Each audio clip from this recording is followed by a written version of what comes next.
Welcome to Midlife Confidential. This is the podcast where we prove you're not the only one whose self-care routine is locking themselves in the bathroom and scrolling on their phone. We're going to start today's episode off with a new little tradition, our midlife moments from the week. So, Julie, I'm putting you on the spot. What midlife thing did you do this week? Oh, yikes. Okay. All of it. So many. I have a midlife funny, apropos to today's topic. The other day, I was in my car where I live between the hours of 3 and 9 p.m. and I dropped my trusty car best friend tweezers between the driver's seat and the door, like where things go to die. I Oh, don't know yeah. what. Yeah, I dropped them down there and I felt very uncomfortable continuing on with my ride because I use those things frequently. So I pulled over into a bank parking lot, got out of my car, moved the seat back, put on my phone flashlight, and found the tweezers and carried on my day.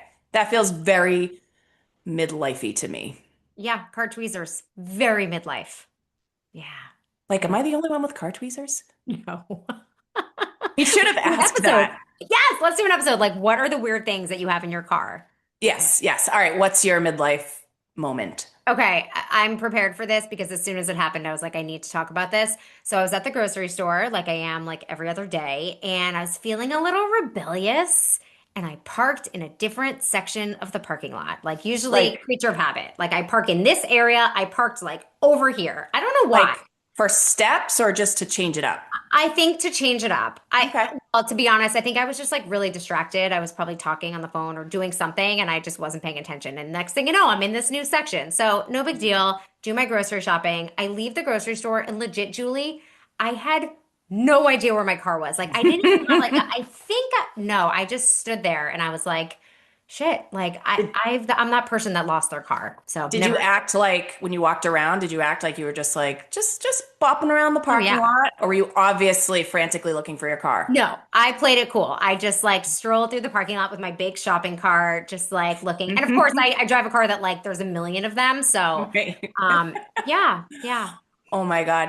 Well, I've done that before. I've done it plenty of times. And when it happens to me, I will say my mind immediately goes to catastrophizing and being like, this is it. This is the beginning of the end. Yeah. Can't find your car. They're going to take my keys away from me soon. Oh, same. I feel something strong when that happens. I don't like it. It's coming. It's coming, but it's not today. No, no. Okay. Instead, today we're talking about our latest poll. This one is all about like a peek behind the curtain into what are people doing to their faces, to their bodies, to look good, to feel better, and also what are the things that they're doing or that they're not doing that they're considering doing. So that was our poll for this week, and we had a lot to choose from. Do you want to share, Julie, maybe why we chose this one? Yeah. I feel like we put this one at our kind of the top of the list fairly early on because I think I've had this conversation with other women where everyone's sort of like wondering, you know, who's quietly freezing their forehead or spending a shit ton of money on serums that many of us have never heard of. And again, like no judgment here whatsoever.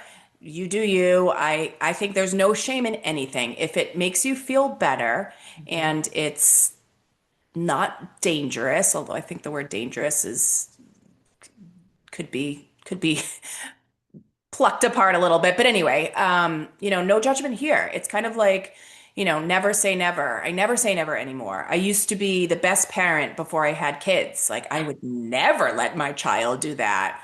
And Hmm. then you have children and the fucking wheels are off, right? Yeah, yeah, So yeah. same thing here. In fact, I have said in the past, like, you know, it's all genetics. Like, let's age gracefully. I don't know. I feel like I talk a big game. And then recently I got progressives, these beauties, and I wear them around the house mainly because I hate going back up and down the stairs a gazillion times a day to find my 17 million pairs of readers to do things. Anyway, I got the progressives. I looked in the mirror for the first time with these things on, and I gotta say, I feel as though I've been living life in a filter, a fucking filter, because I was haunted. at seeing myself up close like that. Um, Yeah. yeah, I was like, is this why old people always look like clowns? How have I been going out in the world, and applying my own makeup? You look great, Julie. From Anyway, an yeah. outsider's perspective, but I get it. I mean, I have a similar situation, but with like being on webcams all day. Like I'm in calls and I look at myself. So I obviously turned up that touch-up feature that is now available Yeah, in all of the video course. conferencing tools, obviously. And then I'm legitimately surprised and a bit appalled when I look in the mirror and see my actual face. And I'm like, oh, fuck, that's how I look. Mm-hmm. Yeah. Mm-hmm. So I get it. This is a really hard one. This is tough. It is. And I feel like I've got pretty good self-esteem, and I do feel like none of us can outrun father time. Nope. But it did get me thinking, like, what kind of facials would help with Yeah. this? Or like, do I need to be drinking less coffee? Do I need to be drinking more coffee? Like, They say what are, water. They say well, water yes, of apparently is course, of like very course. good for you. I don't Yes. know about that. Yeah. Vice versa. Jury's still out over here. Yeah, we'll see. We'll see. All right. Well, that's exactly what we're after here today. We want to know, like, what are other people doing? Partly so we can understand, like, what should we be doing? But the data was really interesting, and a bit surprising. So, let's actually start with, you know, the demographics because we got a lot of responses, but I would say the majority of folks that we heard from are women in their 40s. So we're really going to share the data on that demographic. So women in their 40s through midlife, which ironically is the group that probably has the least amount of time for makeup and also the most pressure from Instagram and social media. So there you go. We'll get into that piece. But yeah, let's hear the data. So Julie, kick us off.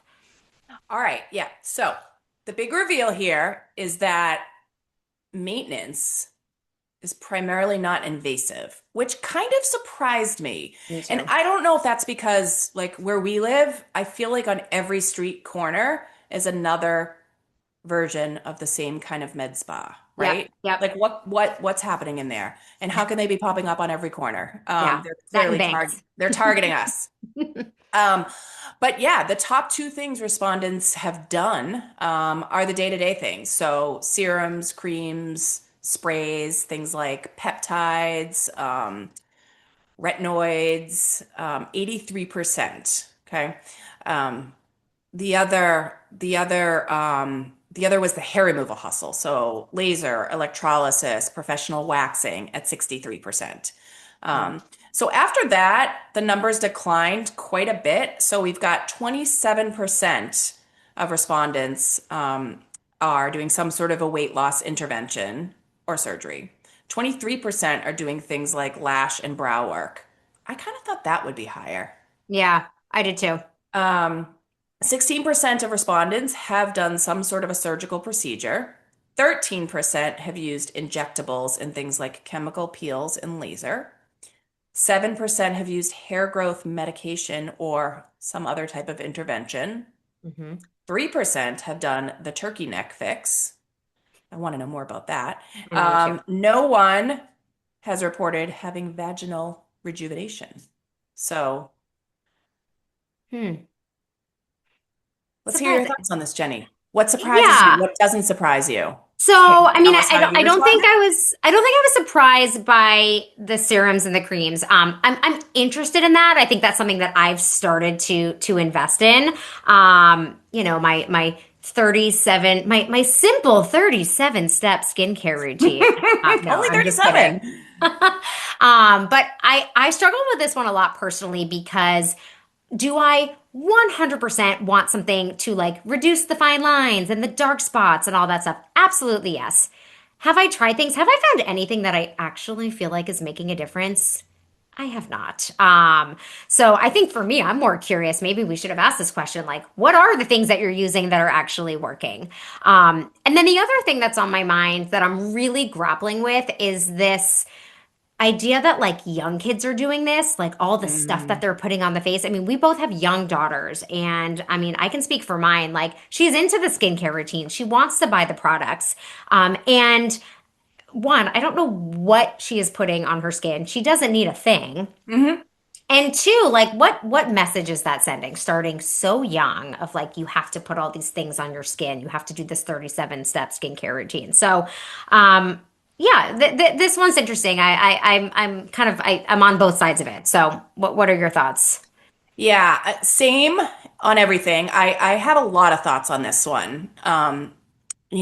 Personally, I think, and maybe that's because it was drilled into me as a young girl, but I think so much of it is genetics, what you put into your body and how much Yes. you move. Because Yep. remember, skin is just, I mean, it's an organ, but it's also just a barrier. Not just, but all these things that we're putting on our face, like that's really only touching the barrier. Mm-hmm.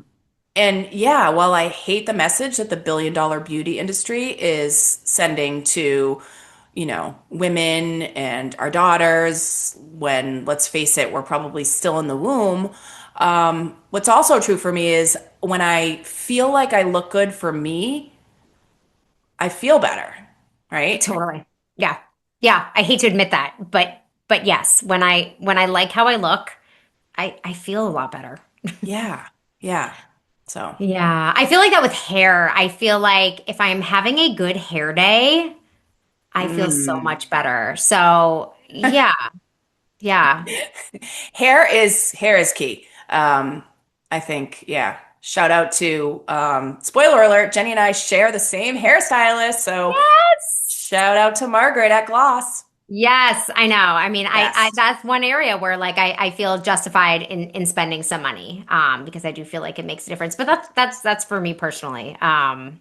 Yeah. Yeah, I think then, the other top number, so at 63% was hair removal. And I thought this was really interesting. It's not just legs and bikini lines anymore. There were a lot of comments on hair removal from your face.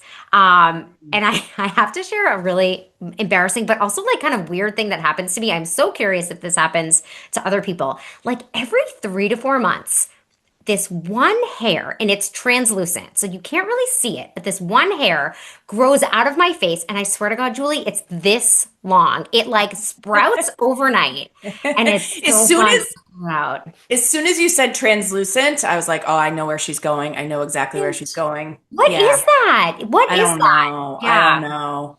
I don't know, weird but shit. I Yeah, know. Well, clearly yeah. I would clearly like I'm the person to talk to about that. I drive around with tweezers in my car.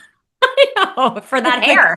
Like, but yeah, yeah, I'm always like, oh, when somebody comes up to talk to me closely in the sunshine, I'm like, no, stay, look Yes, away, look yes. I hope away. it's not out.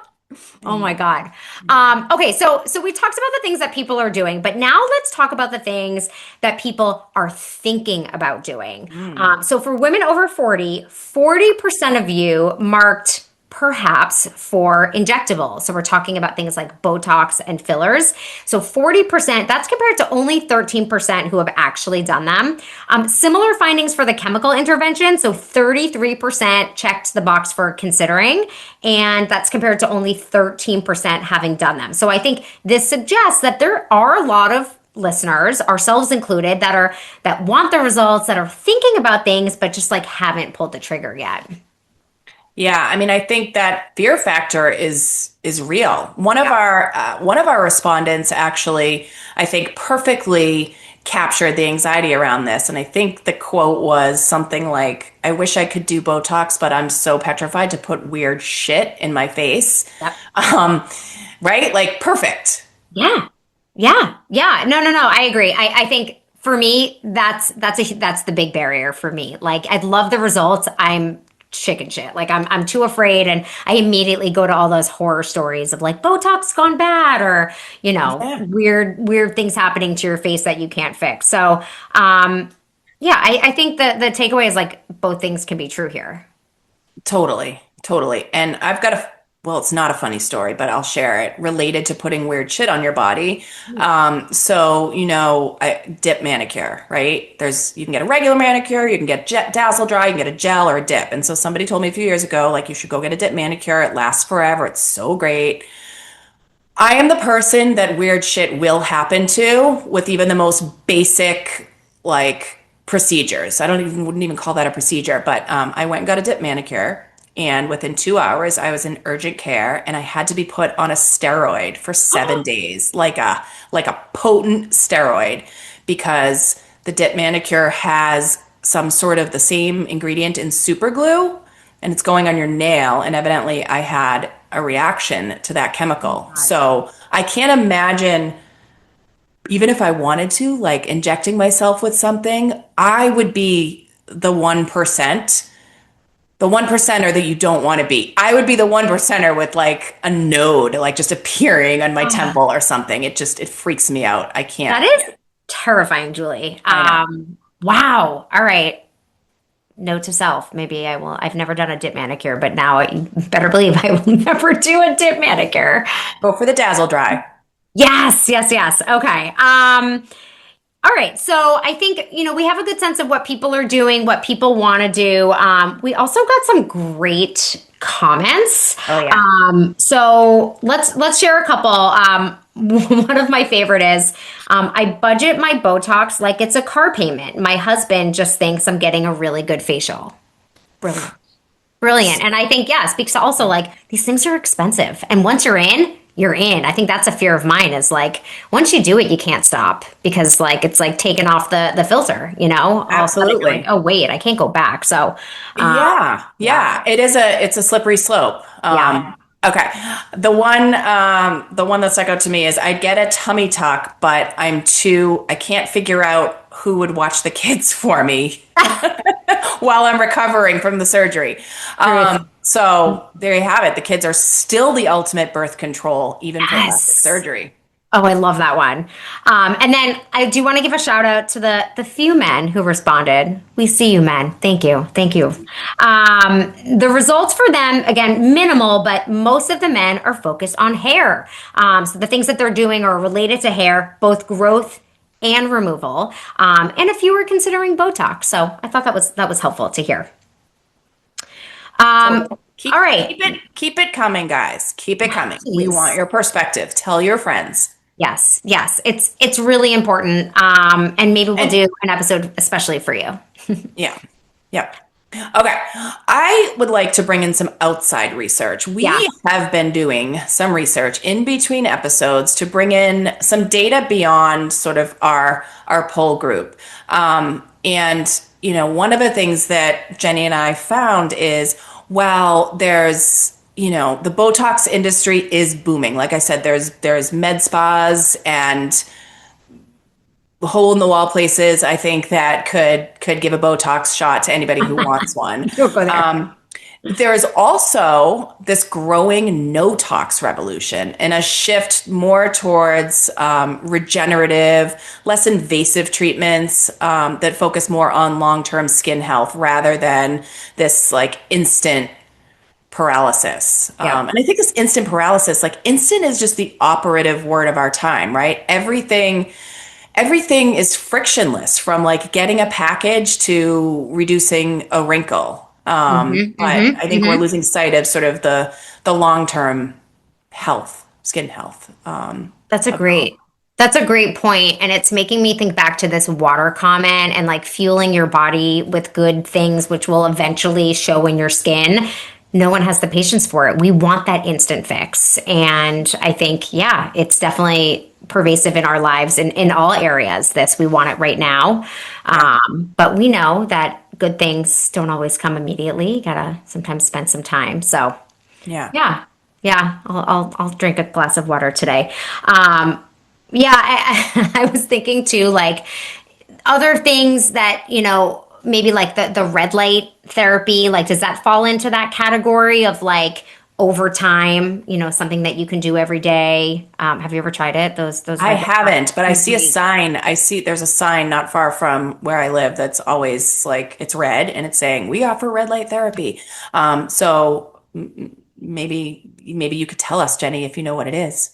I think we need our first sponsor. Can it be a red light mask sponsor? And we will wear them on our next episode for the entire time. Ooh, you know what? I think you're onto something, because I was catching up with one of our male respondents recently, and he said about this particular poll, he's like, I don't know what I don't know. Yeah. Like, sure, I have things. When I got asked, what would you do? Like, I know what I would like to quote unquote address, but I'm woefully uneducated and uninformed on what all these things are. So perhaps when we do a little red light therapy special, we could do some education around what all these things are too. Yeah. And I think part of the problem is that there's so much out there. Like, where do you even begin to learn? I mean, there's lots of opinions and lots of products, and yeah, it's hard. We need to Yeah, bring on like a medical professional to like just kind of absolutely. narrow the Absolutely. scope a little bit. Yep. All right, let's summarize our key takeaways. Yeah. All right. I'll go first. Key takeaway number one: you are not alone in your secret cosmetic budget, people. Most people are getting little tweaks and doing little things, so stop feeling shame about Yeah. Yeah. Okay, I won't. Number it. two, I'm talking to um, you, Jenny. my serums. Um, Number two, the pressure to look younger or just to retain your youth is real. Whether you agree with it or not, it is prevalent in our society, and I think it's exacerbated with social media. So, if you're feeling conflicted about that, that's fine. You are not alone. Yeah, yeah. Um, okay, and the third, maybe this one, maybe all we have time for is three, so I'll do the third one. There's no one magic unicorn miracle procedure. Damn it! Um, what's that? Damn it! I was hoping that's Yeah, like coming there isn't again. this one thing that everybody's doing that you're missing out on if you care. It really is a personal choice. Yeah. Yeah. Okay, well, that's a wrap for this one, but our next poll is up. So head over to our website, midlifeconfidential.com, where you can find the poll. You can also find it in our show notes. You can also find it in Instagram, wherever you find it, go and take it. Also, just a heads up, if you're like taking a break from social media, but you want to stay in the know, on our website, you can put your email address in and we will email you once a week to let you know a poll's out, and we'll email you once to let you know an episode is out. So go ahead and do that if you want to be old school. No shame in that. We love, a little old school email every now and then. Yeah, I say bring back the old school. Yes. We could do a whole episode on that. But anyway, make sure you like and subscribe to our YouTube channel as well, The Real Midlife Confidential, and follow us on Instagram if you are on social. We promise to keep bringing you the dirt, people. Yes. And yeah, we'll see you next time for your reality check. And until then, keep your secrets safe, unless you're telling us.